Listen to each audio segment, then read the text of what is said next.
бид нэгэн цагт хизээд зогсохгүйгээр тэгээд нөгөө бүр ингээ алмаар нэгэ тэгж байгаа. Тэгээд магтахаас өөр одоо ямар ч тийм одоо аргагүй байдалд хүрнэ. Ерөөсөө л магтана. Тэгээд тэнд цаг хугацаа гэж байхгүй, зогсох гэж байхгүй. Тэгээд ингээд бурхны бүр ингээд тийм ариун нэг ингээд мэдээд тэгээд ингээд хүн ингээд нөгөө шоконд орно гэдэг чинь тэ. Шоконд орсон хүн юу яадаг вүлээ? Ингээд юмыг ингээд нэг цаг хугацааг нөхцөл байдлыг ямар нэгэн юмнаас ингээд ангижирна гэсэн үг тийм үү. Тэгээ яг ингээд тухайн юмдаа ингээд алмаарна гэсэн үг. Тэгээ бид ингээд бурхныг хараад ингээд алмаарна гэдэг чинь. Тэгээ тэнд Тэнгэрийн улсад тэнд 24 ахлагч нар бурхныг хараад тэгээ тэд нар ингээд тэнд нэгэн онцгой зүйлийг авсан байсан юу байсан бэхээр зэрэг титэм өмссөн байсан. Яг тэгвэл эзэн бурхан хэлсэн те та нар миний төлөө зүтэн зүтгэж, миний төлөө амьдарч, миний төлөө үйлчж байхад та нар шагнал байгаа гэж амласан. Энэ галзарт байдаг шагнал биш, тэнгэрт байдаг шагнал. Тэгээ тэр агуу шагнал тэр титмийг та нар ингээд зүүх болно гэж хэлсэн ба. Тэгээ тэр 24 ахлагч нар тэр титэмтэй байсан тэнд. Тэгэхдээ тэд нар тэнд тэр титэм зүгээ тэр тэнгэрийн улсад байж захтаа бурхныг харахтаа тэд нар яасан бэхээр зэрэг титмээ аваад шидсэн гэж. Тэд нар ингээд титэм зүгснийхээ төлөө баярлсан байх л да. Үнэхээр хэн нэгний тэр одоо зүтэн зүтгэдэг хүч хөдөлмөрийг тэр нэгний зориулалтыг тэр нэгний те одоо ялалтыг тэмдэглэж ингээд титэм зүүн гэдэг бол энэ бол угаасаа зохистой. Энэ угаасаа байх хэрэгтэй. Бид нар олимпийн тэмцээн үзээд бид нар ингээд те Монгол тамирчид маань ингээд тугаа мандуулаад төрийн судад дуугаа дуулаад медаль зүүж тэр акшн бид нар ингээд нүдэндээ нулимстай ингэж те багтаж ингэж үздэг баг. Гэтэл тэр 24 ахлагч нар тэнд тэр титмийг тэгж зүгээд тэгж баярлаад тэгээд бурхныг харахтаа тэд нар яасан бэхээр зэрэг тэр титмээ аван газар тавьсан гэж шийдсэн гэж. Тэр шагнал тэр зүйлээс илүү тэр бурхныг харна гэдэг, бурхныг мэднэ гэдэг. Вау. Тийм байсан ба. Тэгэд өнөөдөр бидэнд болж байгаа тэр зүйлс нь тэр тэнгэр дэх зүйлсийн сүүдэр энд болж идэг. Бид нар тэр жинхэнэ юмсыг бид нар тэр үзэх тэр цаг бидэнд байх.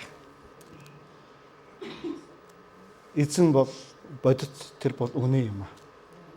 Тэр бол байдаг бурхан юм аа. Би түүнийг байхгүй гэж хэлээд, би түүнийг худалж гэж хэлээд, миний нөхцөл байдал түүнийг эсэргүүцсэн ч, түүнийг өгөөсгсөн ч бурхан бол байдаг бурхан юм. Тэр ингэж би бол байдаг гэж хэлсэн. Таны тухай би ярихын тулд би таныг хэн гэж хэлэх юм бэ гэж Мосе асуусан. Тэг би байдаг гэж чи хэлээ гэж. Тэгээ бурхан бол үнэхээр байдаг юм аа. Амен. Бурхан бол үнэхээр байдаг юм. Бид энэ бурханд бид нар олдсон.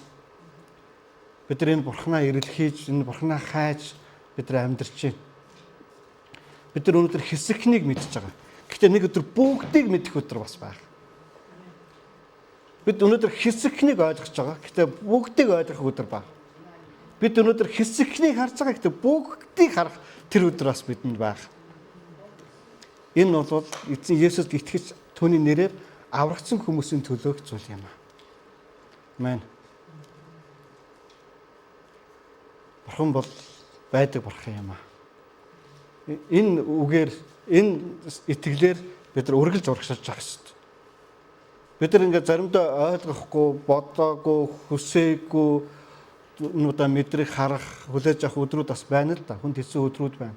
Эсвэл сайхан үнэхээр бурхан чи ямар сайхан юм бэ гэж хэлэх. Сая сүрэнгийн хэлсэн шиг бурхан ямар мэдрэмжтэй бурхан юм бэ гэж хэлдэг шиг тэгж хэлэх өдрүүд бас бидэнд зөндөө байдаг. Гэтэл нэг өдөр бид нар бурхан минь та үнэхээр байгаа мó гэж хэлэх тэр өдрүүд байдаг. Хабакук гэдэг нэгэн иш үзүүлэгч Библиэлд бичигдсэн байна. Тэр иш үзүүлэгч бурхан руу ингээ хашгиран гомдлон хашгирсан баг. Бурхан минь та үнэхээр байдаг гэж юу? Тэгээ яагаад энэ ёс бус дэлхийд ингэж дүүрэн байгаад байгаа? Бурхан минь та яагаад үнэхээр байдаг гэж юу?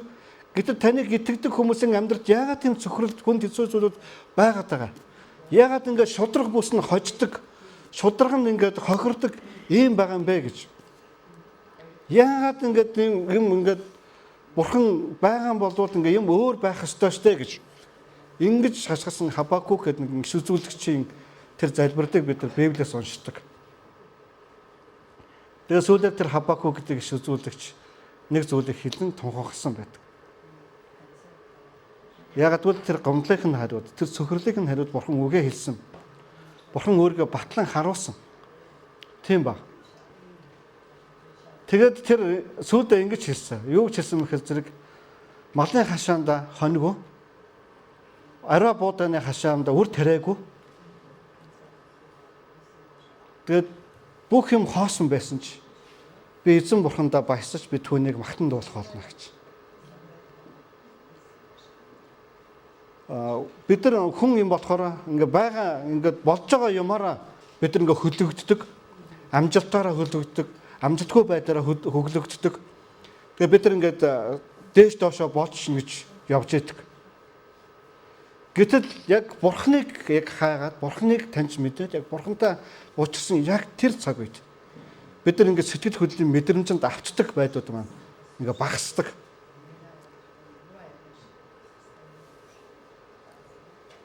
Маш юм тууштай итгэл дотор бид нар ирж чаддаг. Энэ бол бидний хүсэл хөдөөдөг бидний байх ёстой тэр төвшин. Тэгэхээр бид нар Бурханыг эрен хаах тусмаа, бид нар Бурхантай уулзсан ушрах тусмаа, бид нар Бурханы үгээр өнгөлөгдөх тусмаа бид нар өнөхөр өсөж бид нар үргэлж хүчтэй байх болно. Амен. Итгэл хаанаас ирдэг вэ? Та яаж итгэж болсон бэ? Сонсох нь хаанаас ирсэн бэ? Юу сонссон? Христийн үг. Тэр итгэлийг бид нар хаанаас авдаг вэ гэхээр Бурханы үгнээс л авдаг. Бурханы үгнээс л авдаг. Бид нар энэ үгнээс бид нар Бурханыг таньж мэддэг. Бид нар Бурханыг хэн бэ гэж мэддэг. Энд байгаа маш олон ялалттай түүх, эмгэнэлтэй түүх, гашуун түүхүүдийг энэ Библи ном дотор байна. Дайн дачин, хүчирхийлэл, садар самуу, алалга, ялалт, эдгэрэл, эрх чөлөө.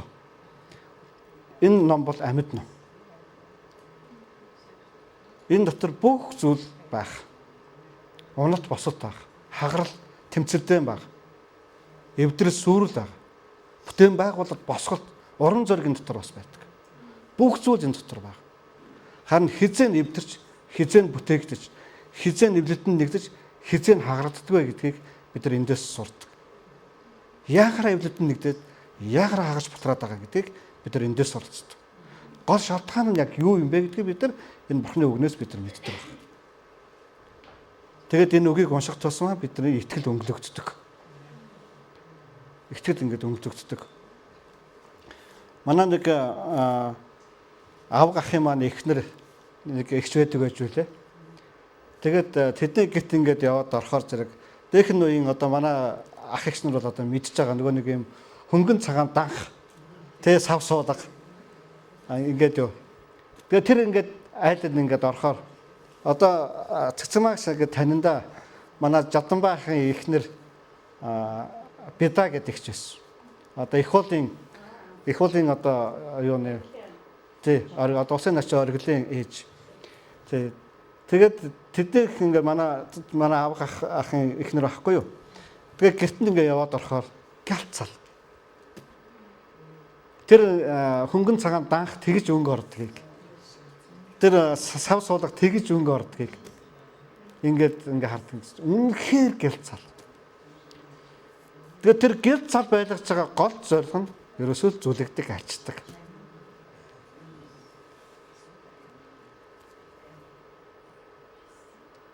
Тэгээд нэг хэсэг хүмүүс бидаа шиг ингээд эхнэр байх ёстой, цэвэрч байх ёстой гэдэг. Тэгээд нэг хэсэг үздэгтэй ингээд нэг 7 хоног сав суулга авгаа зарчдаг. Тэгээд нөгөө дадал зуршил болоогүй болохоор зэрэг тэгээд нэг 7 хоногийн дараа Монголын хууль 3 өдөр гэдэг шиг тий. Тэгээд нэг хэдэн өдөр ингээд нэг яг тийм байх гоё сэтэл төрөөд хийгээд тэгээд амьдралын зуршил биш болохоор зэрэг за бас зуршил бодохыг хүсэхгүй байгаа болохоор зэрэг яадгаа. Тэгсээгээд ингээд бах одогтой буцаад ингээд ундаг. За нөгөө эгчийн маань хувьд бол тэр амьдрал тэгээд тэр зүгээр зуршил тэгээд төөртдөггүй. Угаасаа ийм байх ёстой. Угаасаа ингэж хийх ёстой гэж ингэдэг тийм байсан. Тэгэхээр өнөөдөр бид нар итгэлээ өнгөлдгөө. Бидний итгэл ингээ галалцдгөө. Бид нар ингээ яг ингээ итгэл мэн ингээд өнгөтэй юу? Эсвэл ингээ тоосон дарагддгөө. Бидний Библи ингээд нэг хаа нэг газар ингээд нэг тоосон дарагдаад ингээд хүрэхгүй ингээд нэг удчих юм болоод ингээд тоос тарцсан байдаг шүү дээ. Тийм ч бидний итгэл ингээд заримдаа ингээд яадаггүй. Тоосон даруулдаггүй. Заримдаа ингээд ингээм сав суулга зарим нэг ингээ угаахаар хөө эн чинь ийм өнгөтэй байсан юм уу гэж бодмоор ингээд тийм өнгө харж ирдэг тийм тохиол бас байдаг тийм үү? Тэ? Ийм өнгөтэй байсан юм уу? Ийм өнгөтэй байсан байж тээ гэж ингэж бодмоор юм уу тэгээд. Гэтэл бид нар ингээд өдөр болгон Библи уншихгүй, залбирахгүй, бид нар итгэлээ өнгөлөхгүй, итгэл хаанаас ирдэг вэ гэхээр сонсоос ирдэг. Сонсоо хаанаас ирдэг вэ гэхээр Бурхны үгээр ирдэг гэдгийг бид нар ингээд мэдчихэж байгаа. Тэгэхээр энийг бид нар үргэлж ингэж хийх юм бол бидэнд ингээд нэг тоосон дарагдах боломж байхгүй. Үргэлж ингээд гялалцсан. Энэ яг ингээд итгэлийн хүн байна гэдэг тэр итгэлийн тэр бүх зүйлсүүд ингээд харагдана. Тийм учраас бид нар ингэж үргэлж Библийг уншдаг, Бурхны хайдаг, сонсдог. Тэгээд эндээс ингээд нэг юм галтгандаг, галздаг байхгүй. Тэгэд өнөөдөр ингээд би зарим ингээд манлайлагчдаасаа, эсэм бэлгээ удирдагчдаасаа, чуулганы ахлагчдаасаа ингээд нэг ингээ юм хайж байгаа. Ингээд группт ингээд Бурхны үг тавихгүй. Тэгээд ямар нэгэн группүүд дээр ямар ч урмын үг тавихгүй. Тэгээд зүрхнийхээ мухарт за Библи уншиж байгаа байлгүй дээ гэдэг итгэл ингээ явж байгаа. Гэхдээ ямар ч тийм нэг гялтганах, үнэртэх юм байдаггүй. Тэгээд сүүлийн постн дээр би нэг зүйл ингээ оруулсан. Хүн зөвхөн өөрийнхөө төлөө Библи унших юм бол ямар хэрэгтэй. Энэ нь болохоор зэрэг ингээд гадагшаа хальж явах хэрэгтэй. Энэ ингээ бусдад уран болж явах хэрэгтэй. Бид нар ингээд нэг өмсөн авсан гутлаа ингээд бусдад ингээд харуулдаг. Би ийм үнээр авчлаа. Эсвэл хаа нэг газар ингээд фэйсбүүк дотор ингээд нэг юм хямдралын худалдаа явж байгааг шеэрлж чаддаг. Тэ? Энд ингээд станаар янзын гоё ингээд станаар буунд нь авал тэдэн мянга ч гэсэн эдэн мянга ч гэсэн гэдэг нэг ийм одоо харилцаа ингээд явж чаддаг. Тэгтээ ингээд хэн нэгэнд ингээд Бурхны үг би энийг уншаад ийм ингээд уран зориг авчлаа гэдэг юм байхгүй, юм үнэр байхгүй. Христийн анхлын үнэр байхгүй. Бэлгсэн ам байхгүй. Зүгээр ингээд урсдаггүй. Тэгээд саяхан нэг юм цэлмэг гээд одоо нэг аялагч байгаа шүү дээ. Би хаяа YouTube-ээс эсвэл хаяа Facebook дээр харах юм бол ингээд үздэг, эсвэл телевизээр ингээд явж байгаа юм бол ингээд үздэг. Тэгээд саяхан нэг юм сүнсэн тэнгисний одоо газар очсон. Тэгээд тэн дотор тэр сүнсэн тэнгисийн дотор ямар ч ам байхгүй гэнэ. Ширхэгч одоо шавж тэн дотор ам байхгүй. Нэг ч загас. Тэн дотор ямар ч ургамал байхгүй. Тэгээ яагаад энэ ийм байгаа юм бэ гэхээр зэрэг энэ ерөөсөө ингээд дээд зэргийн дооцтой давс. Чи энэ дэ орлоод бол нүдний чинь хайрсанд ингээд яг чи сохорно. Арс чинь ингээд хуулж унаа. Ийм гэж тэр ингээд тэр сүнсэн тэнгисийг тэгж тайлбарлаж. Тэгээд Библиэлд ч гэсэн энэ сүнсэн тэнгисийн сургаалт зөвлөл, амьд тэнгисийн сургаалт зөвлөл байдаг. Тэгээд хаана юу амьд байдаг вэ гэхээр зэрэг ингээд урсаж байгаа. Урсгаж байгаа. Ингээд гацгчлуулж байгаа тэр тэнгис амьд байдаг. Өнөөдөр манайс хөвсгөл нуур, дэлхийн цэнгэг нуур. Тэн дотор бол амьтад жараахаанууд, ургамлууд тэн доогуур ингээд хандгаа буган орж эдээшилдэг. Тэгээд ингээд их авдаг. Тэгээ бас гадагшин урсгадаг. Тийм баг. Тэгээд Христ итгэгч биднийг Есүс Христ юу гэж хэлсэн бэ гэхээр зэрэг та нар болвол надад итгэдэг хүмүүс ямар хүмүүс байх ёстой вэ гэхээр зэрэг та нар болвол амийн гол юм агчсан. Танаас болж, таны уншснаас болж, таны таньж мэдснээс болж, таны итгэлээс болж хэн нэгэнд ямар нэгэн зүйл ирж гин үү? Урам ирж гин, зориг ирж гин, ам ирж гин, урвалд ирж гин, өөрсөд ирж гин, тгий гэдэг шийдвэр ирж гин. Энэ нь Бурханаас аваад өгдөг хүмүүсээ энэ зүйл аа. Тийм учраас өнөөдөр бид нар яг энэ урсгалыг чөлөөлөх ёстой байна. Амен. Энэ урсгалыг ингээд бүр чөлөөлөх ёстой байна. Хэрвээ бид нар урсгадаггүй бол, бид нар уншснаа өгдөггүй бол, ойлгосноо өгдөггүй бол, хүлээж авснаа хэн нэгэнд өгдөггүй бол, олж мэдснаа хэн нэгтэй хуваалцдаггүй бол тэгэд энэ нь нэг сүнсэн тэнгис рүү гайд юм аа. Тэгээд тэндээс зүгээр ялзрал, тэндээс зүгээр үхэл үнэртэн, гомдол, цөхрөл, уур уцаар, шүүлт ямар нэгэн тийм завхарлууд тэгээд тэнд ам байхгүй гэсэн. Тэндээс олоод идчихэн байхгүй гэсэн. Есүс ингээд нэг айхтар өсөж цангаж явж байгаад нэг том сүгэлд сагалахаар инжирийн модыг холоос харсан баг. Тэгээд дагалдагч нартайгаа очиод тэндээс очиод жимс идэндээ гэж бодсон.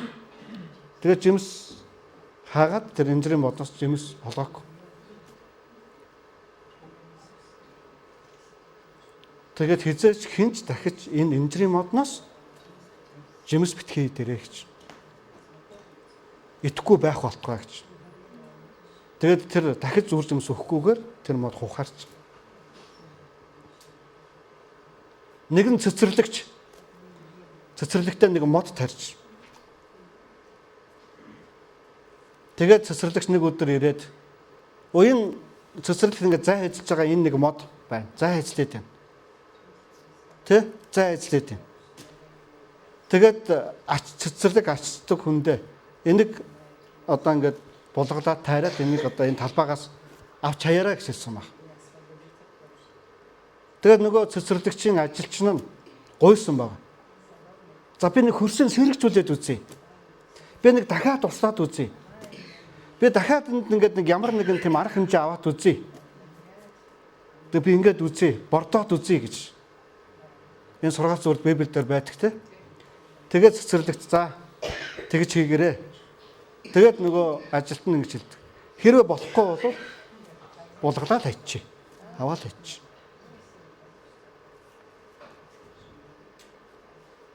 Тэгэхээр ах トゥ нараа бүгдээ үнэхээр үр жимстэй тэр амьдрал байхын тулд бид нар Бурханаа эрен хаах. Бурхантайгаа холбогдох.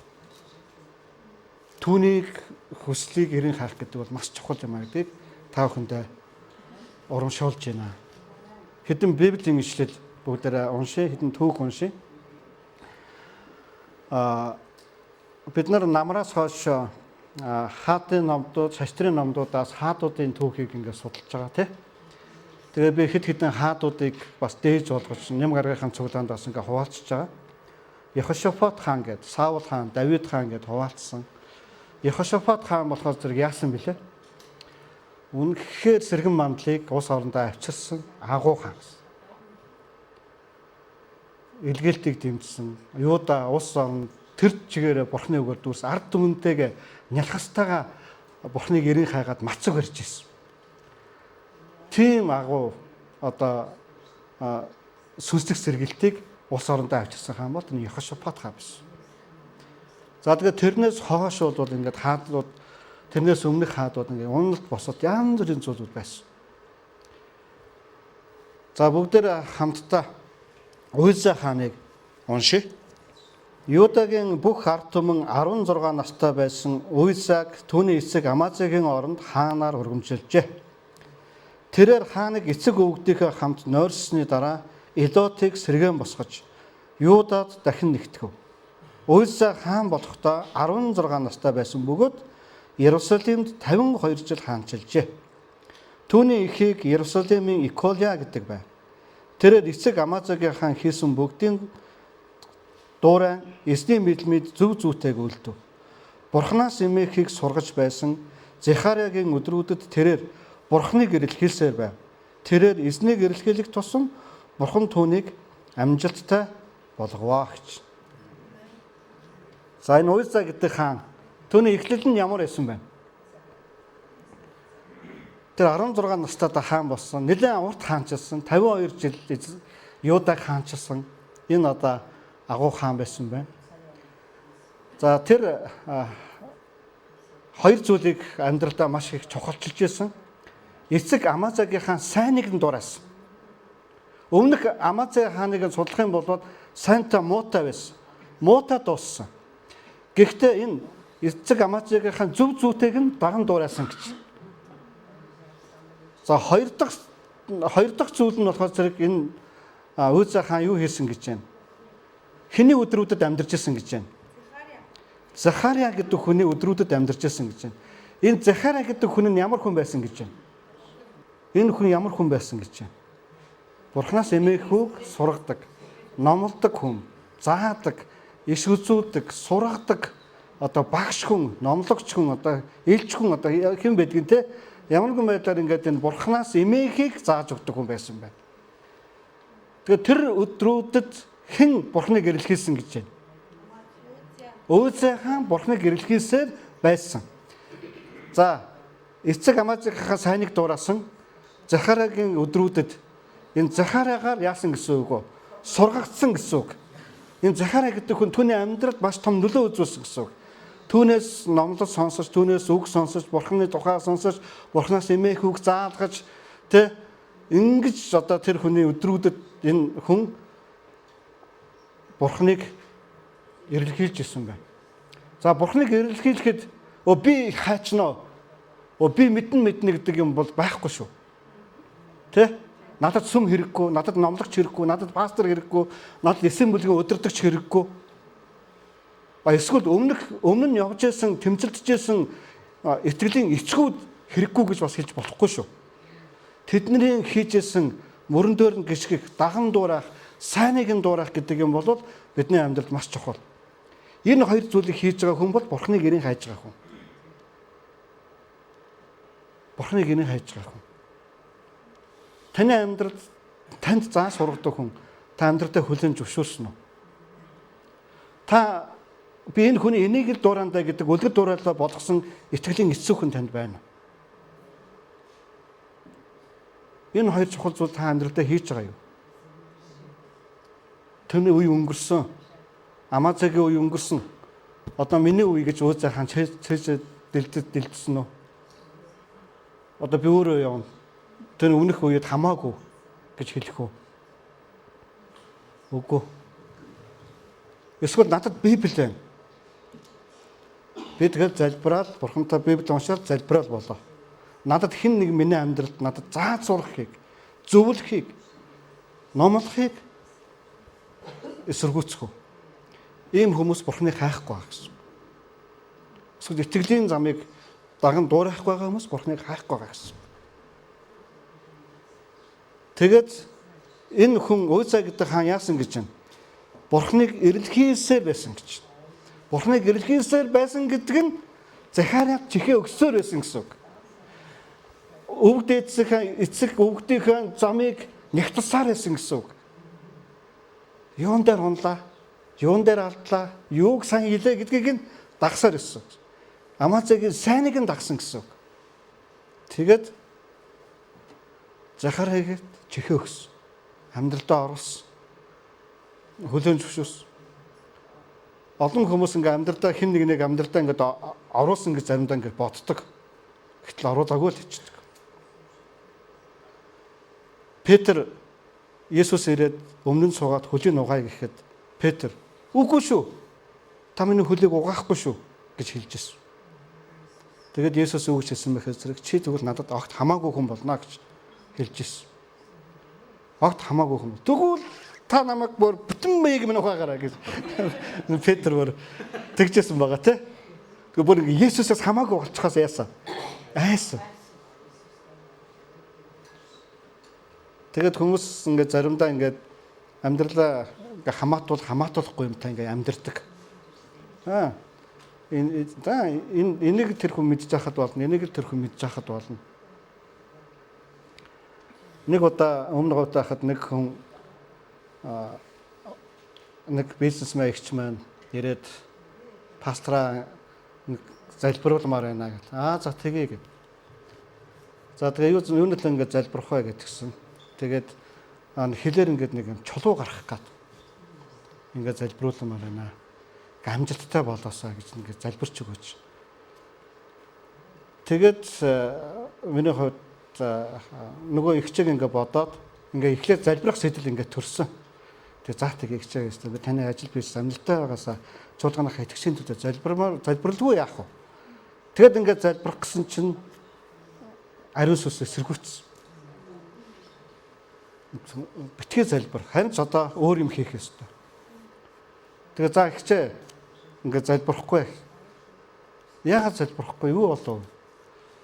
Тэгээ Монгол улсын хуулийн дагуу Монгол улсын энэ үнэт чулуу энэ хуулиар хил давахыг, хууль бусаар хил давахыг би бас зөвшөөрөхгүй, бас бурхан бас зөвшөөрөхгүй. Тийм учраас ихчээ энэ бол хууль бус, энийг та хийхгүй байж болно. Энийг та битгий хийгэрэй.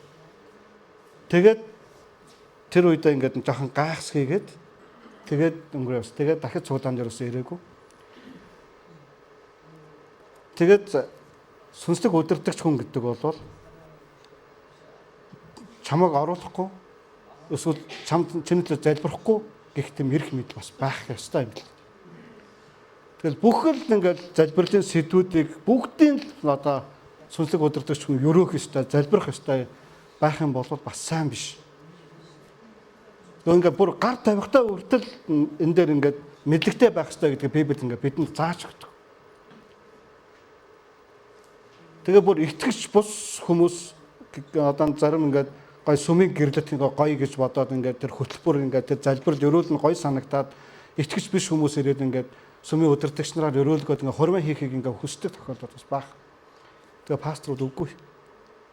Та нар энэ үгийг сахихыг шийдээгүй бол бурхан нисгээд дагахыг түүнийг эрэлхийлэхээр шийдээгүй бол бид нар та нарын дээр гар тавьж залбир та нарын хормыг бид нар ажиллахгүй бид нар өрөөхгүй гэдэг.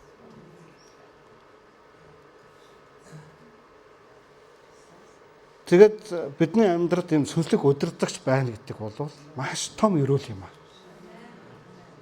Тэгээд энэ Уза гэдэг хаан энэ Захарай гэдэг хүнийг энэ амьдралдаа хүлээн зөвшөөрснөөр маш том одоо амжилтыг авчирсан байна. Юу гэж уншсан мөлөө 5 дугаар эшлэл дээр тэрээр эзнийг эрэлхийлэх тусам бурхан түүнийг амжилттай болгож байлаа гэж.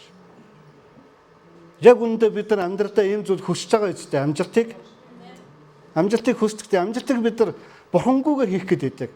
Авхаас самба, авьяас овсгоо, эрдэм мэдлэг, боловсрол, найз нөхөд, танил тал хүрээ одоо залуу насны гомог одоо ямар нэгэнтэй овчин байдал ур ухаанаараа бид нар ингээм амжилтанд ингээ хүрэх гээд байдаг. Гэтэ энэ ингээ настаа биш байдаг. Энэ бурхны өрөөл бас биш байдаг. Энийг олох тусмаа эсвэл өөр ямар нэг юм бас хажууд нь алдсан байж байдаг. Гэхдээ бурхан өгдөг амжилт бол энэ бол өрөөл юм аа. Амен. Тэгэхээр та амьдралдаа даган дуурайхыг хичээдэг танд итгэлийн өв хэцэг байна. Та чихээ өгдөг, зүрхээ өгдөг, номлолыг нь сонсдог, үгийг нь сонсдог, зөвлөгөө авдаг. Амьдралдаа хэн нэг оруулсан таны амьдралд байдаг эсийн бүлгийн удирдагч байна. Танд байдаг пастор байна. Пастор гэж дуудахдаа тэр хүн таны пастор биш байх боломжтой. Тэр хүнээс зүрх сэтгэлцэн бүр хол байх боломжтой. Та хэн нэгэн ламаар очиод арга засал хийх гэхдээ тэр хүнээс зүрх сэтгэлцэн хол байх боломжтой. Зүгээр түүний арга зас нь түүний ямар нэг юм хийх нь л чухал байдаг. Ийм одоо хандгаар заримдаа хэн нэглөө бид нар хандсан байдаг. Бид нар заримдаа бурхан бинэ гэж дуудахдаа бурханаас үнэхээр зүрх сэтгэл маань алс хол байдаг. Библиэд ингэ хэлсэн байгаа. Та нар бүр уруулынхаа одоо тий уруулаараа эзэн гэж хэлдэг мөртөө зүрх чинь бол үнэхээр хол хөндөө байдаг. Тэрийг одоо ингэ бурхан ингэ мэдж байгаа гэж. Нэг хэсэг хүмүүс Есүсийг ингэж хаасаар агаад хаанагыг нь мэдээд ингэж нуур муур гатлаад хамаг юм зарцуулаад ингэж Есүстэй ингэж яваад очисон байдаг. Тэгэд Есүс ингэж бүр нэг тийм урам хугалмаар үг тэдэрт ингэ хэлдэг. Вааста та нар хүрээ дээр үс та нар намайг хайж байгаа гоё гэж хэлээгүй. Та нар намайг хайж байгаа та нар талах хийдэг цацсандаа намайг хайж байгаа штэ гэж.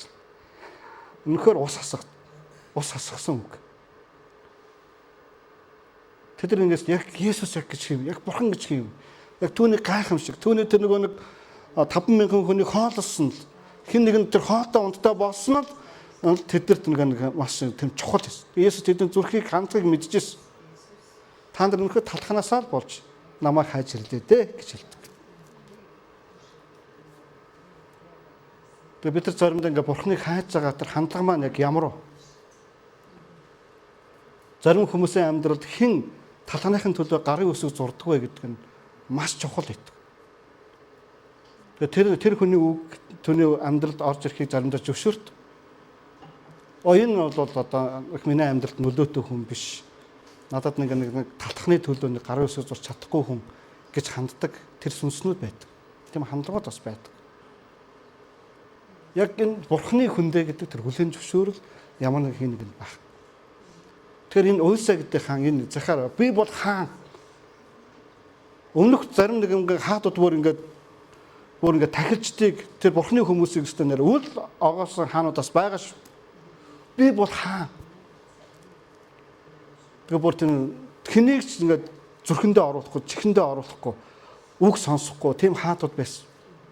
Тэр үнэхээр гашуун дууссан байдаг. Аюулт. Гэхдээ энэ Уйса гэдэг хааны бас нэг гашуун түүх баг. Бид нар энэс хойш 15 дугаар ишлэл хүртэл түүний ялалтыг энэ бурхны гэрэлсгээс болж исэн тэр амжилтыг бид нар уншдаг. Тэр улс төрийн хувьд, тэр бүтээн байгуулалтын хувьд, тэр цэрэг дайны хувьд, тэр улс орны хөгжил цэцгэлүүдийн хувьд тэр бол үнэхээр маш өндөр амжилтанд хүрсэн. Өдөр 15 дугаар ишлэлийн дүгнэлтийг нь уншъя. Тэрээр Иерусалимд уран дарахчуудын зохион бүтээсэн дайтах хэрэгслүүдийг хийжээ. Үүгээр сум болон том чулуу харуулах зорилгоор тэднийг цамхгууд, бэхлэлтийн болонгууд дээр байрлуулав. Гайхамшигт тусламжаар хүчрхэг болсон түүний нэр хол ойрд алдарсан гэжээ. За тэгэхээр энэ Уйса гэдэг хаан яасан гэж байна? Хол ойрд яасан гэж байна? Алдарсан гэж байна, тий? Тэр ингээд бүр хүчрхэг болсон гэж байна. Тэр ингээд бүр тусламжуудыг маш сайн авч чадчихсан гэж. Тэгээ бүр тэр цэрэг дайн зэвсэглээрээ бүр ингээд алдарсан. Бүтээн байгуулалтаараа алдарсан. За та нар гэртээ хараад энэ яг ямар одоо амьдралд нь ямар амжилтууд ирснийг нь та нар ингээд уншаараад тэр хэрмүүд ингээд сайжирсан. Тэр өргөл 5 дугаар говчуур ингээд сайжирсан. Энэ бүх зүйлсүүд энэ хааны үед Уйса хааны үед ингээд болсон. 16 дугаар ишлэлд. За одоо энд ингээд нэг юм одоо Уйса хаанд нэг зүйл тохиолдож байгаа.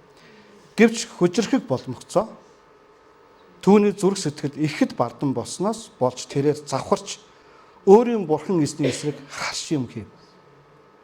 Тэрээр утлагын тагчийн ширээн дээр утлаг өгүүлэхээр эзний сүмд орсон юм.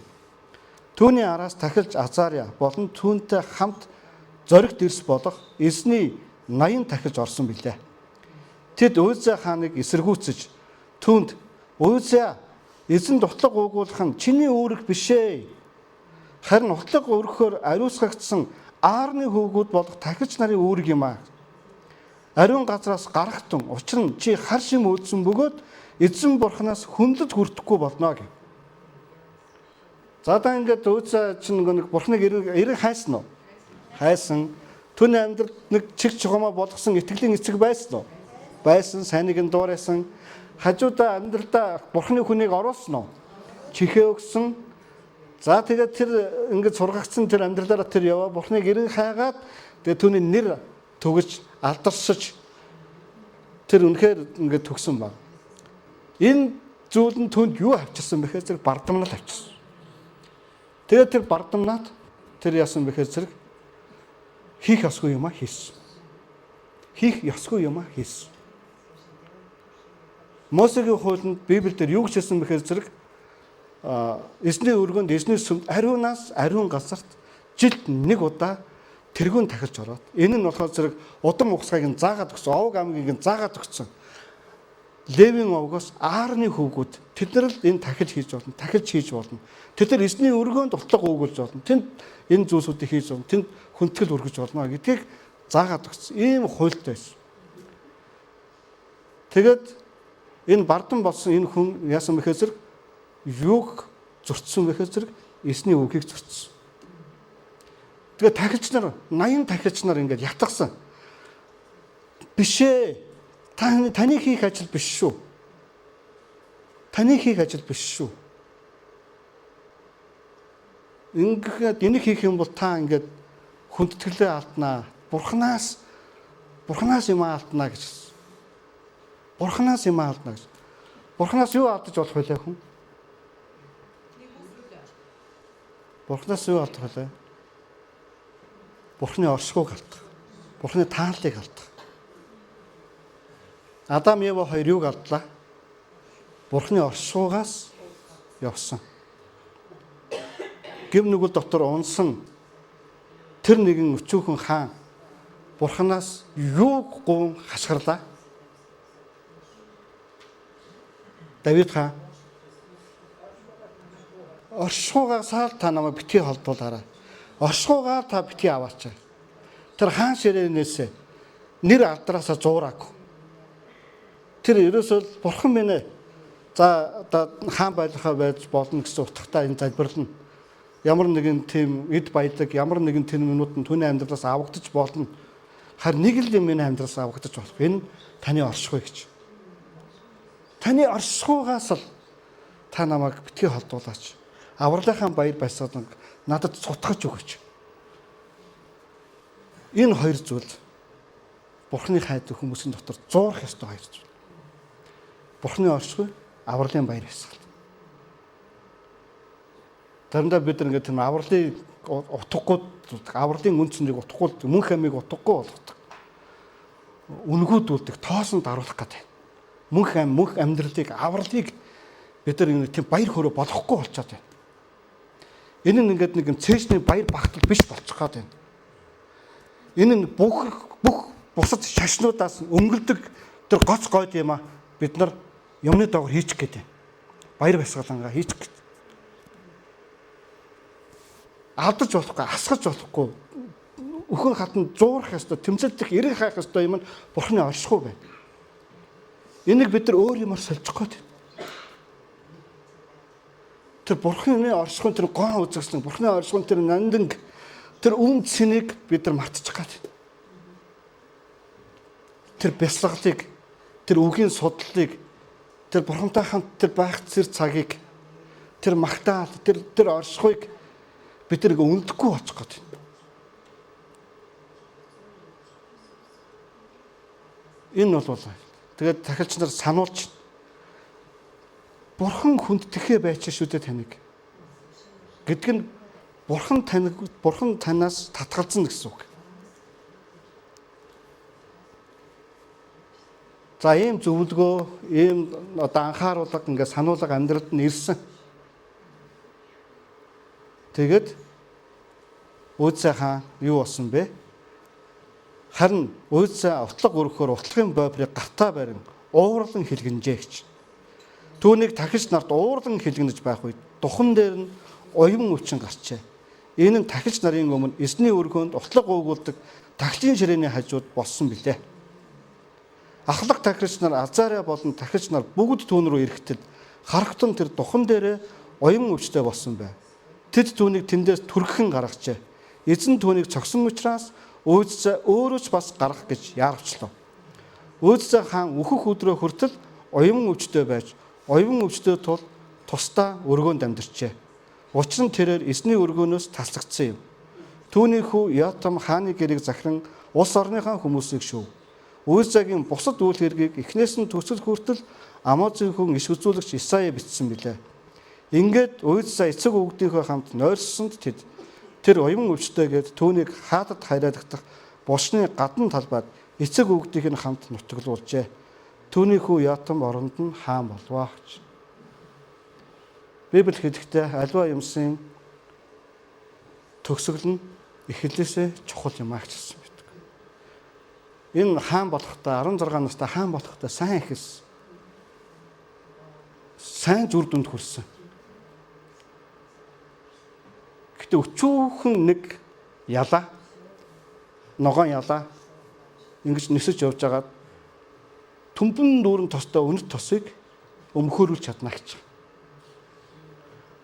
Өчүүхэн нэг ийм жижигхэн нүдэнд үл үзэгдэх ногоон ялаа дүнгэнж нисэж явж байгаад төмбөн дүүрэн үн цэнтэй тосон дотор унахта өт цацхтаа тэрийг өмхөөрүүлж чадна. Өчүүхэн нэг тэнэглэл, өчүүхэн нэг за энэ ч яах вэ гэж бодох тэр нэг тэнэглэл бидний бүх амьдралыг тэр чигт нь өмхөөрүүлж чадах тийм аюултай гэсэн. Тэгэхээр энэ Өөзөө хааны тэр нэг өчүүхэн тэнэглэл нь өчүүхэн тэр бардамнанд нь тэр уур хилнэн түүнийг энэ байдалд тунхаж байгаа. Тэр эргэж болох байсан шүү дээ. Тэр дахижтай үгэнд орж болох л байсан шүү дээ. Гэтэл бүр Боприйг бүр тэр утлаг уугуудыг савыг ингэ шүүрч аваад тэгэд уурлан хэлгэнж. Тэгээ уур хилэн бол хизээж бурхны хүслийг гүйцэлдүүлдэг маа гэж хэлсэн байдаг. Уур хилэн бол хизээж бурхны хүслийг гүйцэлдүүлдэг маа. Тэгээд амьдралынхаа сүүлчийн өдрүүдэд уян өвчтэй байсан. Уян өвчин гэдэг нь эдээд яр. Ингээд иддэг яр. Ингээд арьс яс ингээд иддэг. Тэгээд тухайн үед энэ өвчтөе хүмүүсийг заваа бузар гэдэг категорид оруулдаг, төрөлд оруулдаг. Тэгээд тэднийг хотоос гаргадаг.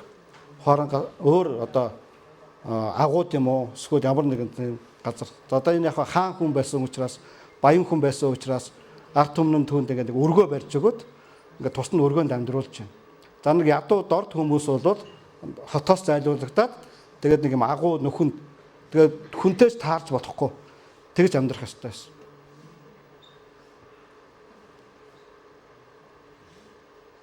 Тэгээ бүр ингээд тусгаарлагдчих. Ингэж. Тэгээ бурхныг ирэн хайх гэдэг бол бидний амьдралд маш чухал зүйл юм. Та нар миний хэлсэн хоёр зүйлийг сана. Бидний өмнө явж исэн дуурайх итгэлийн үг гэж байна. Та амьдралдаа чихээ өгөх, зүрхээ өгөх. Бурхны үг сонсох, сургах боломжтой тийм хүн та амьдралдаа оруулж ирэх үү? Хамгийн сүүлийн нэг гашуун түүхийг уншаад тэгээд бүгд хамтдаа залбирая. Бас нэгэн хаан Йош гэж хаан байгаа. За урагш нь нэргүүлээд 24 дугаар бүлгийн 15 дугаар ишлэл. 2 дугаар сестрийн 24-ийн 15. Йохайда насныхаа тоог гүйцээгээд өхөв. Өөд болохдоо тэрээр 130 настай байлаа. Энэ гоё өгүүлбэр үү? Энэ хүн яаж өгсөн гэж юм? Насныхаа тоог гүйцээгээд өхөв гэж байна тий. Бурхан минь энэ л бид нар залбирах ёстой шүү. Генетийн осол аваа, генетийн өөхөд аллаг хүчирхийл дүртөө өчгөө дээ тийм ээ. Тэгээд энэ Йохайда гэдэг энэ хүн бол тэрүүн тахилч. Энэ Йош гэдэг хааны үед Йош шиг 6 настай байхад нь одоо түүний хаанаар Юдагийн хаанаар өргөмжилсэн тэрүүн тахилч бол энэ Йохайда гэдэг хүн. За тэгээд энэ Йохайда гэдэг хүний доор энэ Йош гэдэг хаан яасан бэ гэхээр зэрэг сургагдсан. За энэ Йохайда гэдэг энэ тэрүүн тахилчийг амьдралтаа оруулаад түүгээр сургагдаад түүний амьдрал зөвлөгөөний дагуу ингээд явж байхдаа энэ Йош гэдэг хаан юу хийж чадсан бэ гэхээр зэрэг эзний өргөөг сэргээн засварласан. Тэгээд өнгөрсөн удаа би нэг өргөдөлтөөр нэг уншиж өгсөндөө нэг өргөлийн хайрцаг бүтээгээд тэгээд гадаа даамаг хаалганы үүдэн тавиад тэгээд нөгөө өргөлийн хайрцаг нь дүүрцэн те дүүрцэнгүүд нь буцааж оруулж ирээ гадаа буцаагаар тавьсан чинь дахиад дүүрцсэн. Тэгээ яагаад гэсэн мэхээр зэрэг энэ Йош хаан эсний өргөөг засварлахын төлөө эсний өргөөн дотор байсан эд юмс агуус үнэт зүйлсүүдийг Баалын өргөөрөө авч яваад тэнд өргөцсөн. Атята гэдэг нэг юм ёрын муу хатан хаан. Түүний өмнө байсан хаан хөвгүүдийг алсан Аталя гэдэг хаан. Тэн дотор ингээд нэг ам зулбуц ингээд нэг хүүхдийг авч үлдсэн энэ Йош хаан байхгүй. Тэгээ тэр ингээд сүмийн өргөнд тахилчдын хажууд ингээд өссөн хүүхд. Тэгээд тэр Аталя гэдэг хаан ингээд тэр хаан хөвгүүдийг бүгдийг устгахаар ингээд ирэн хайчсан. Тэгээд энэ Аталя тэгээд түүнийг 6 настай энэ Йошиг хаанаар өргөмжиж явахад Аталя эсний өргөөрөө гүйж орж ирээд хашгирсан ба. Юу болж байна ам төслөгчтэй гэж тэр Аталя хаан хатан хаан хашгирсан ба. Тэгээд Йохайда эсний өргөөнд хүн алж болохгүй.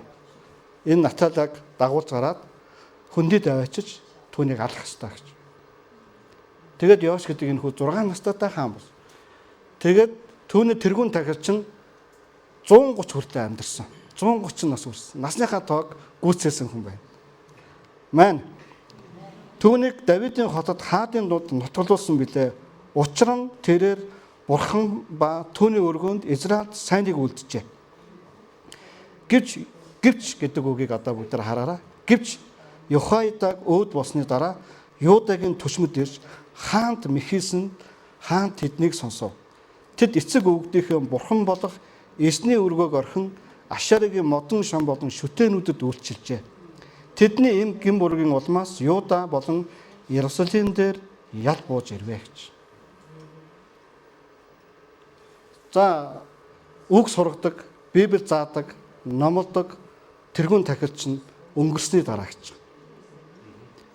Йош хааны амьдралд нэг хэсэг хүмүүс орж ирсэн.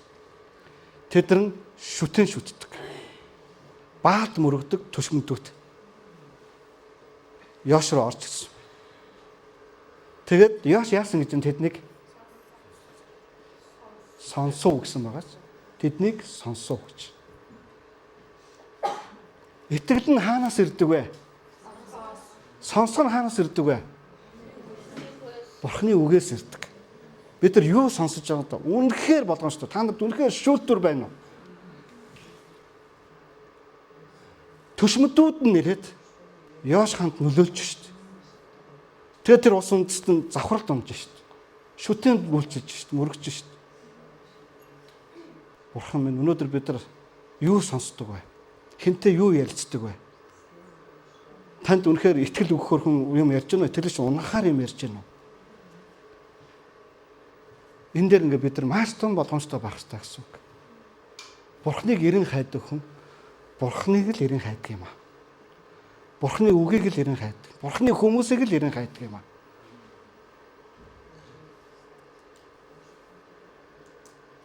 Пастор гэдэг хүлээн зөвшөөрдөг хүнээсээ зөвлөгөө авдаггүй. Халамжлал авдаггүй. Тим хүмүүс бас байдаг. Тэгээд тэр хүмүүс зөвхөн залбирлын сэдв өгвөл болоо гэж боддог хүмүүс бас байдаг.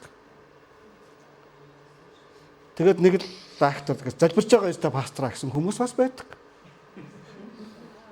Гэхдээ цаана нь тэдний зүрхэн, тэдний чихэн хаана юу сонсдог вэ? Энэ бол үнэхээр аюултай гэсэн үг. Тэгээ бид нар үүний төлөө бид нар чуулган нь бид нар бүлэглүүдийг, эрчүүдийн бүлэглэлийг, эмэгтэйчүүдийн бүлэглэлийг, ашиг сонирхлын дагуух залуучуудын бүлэглэлийг, эсвэл ингээд гэр бүлийн эсийн бүлгийн нөхөрлөлийг ингээд бид нар ингээд бүлэглэлүүдийг ингээд амар ингээд чухалчилдаг. Тэгээд тэн дээрээ сонсох ёстой юм аа, сонсож хийх ёстой юм аа, хийх ёстой болдог.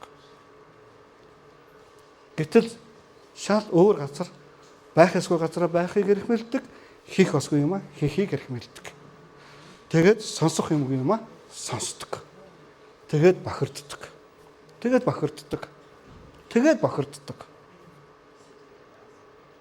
Энэ бол манай чуулганд бидний нөхөрлөлд үнэхээр байж болохгүй зүйл шүү. Амен. Энэ дээр үнэхээр бид нар маш болгоомжтой. Ийм агуу хаатууд унж штэ. Ийм агуу хаатууд унж штэ. Нэр алдартай, гавьяа байгуулсан, бүтээн байгуулсан, хийсэн бүтээсэн нэр алдартай тэр хүмүүс ингэж унж штэ. За тэгэхээр өнөөдөр манай чуулганы ах дүүс маань 3 зүйлийг хэрэгжүүлэхээр амьдралдаа шийдэх хэрэгтэй. Итгэлийн өвөг эцгийнх нь сайныг дуурай. За намайг дагаад хэлээрэй. Итгэлийн өвөг эцгийнхээ сайныг дуурай. Бурхны хүнийг амьдралдаа оруулна. Чихээ өвгөн зөвлөгөө халамж ав. Бүр ингэж хамаатай байна. 3 дугаарт нь хийх ёстой зүйл итгэлээ өнгөл. Бурхны үг.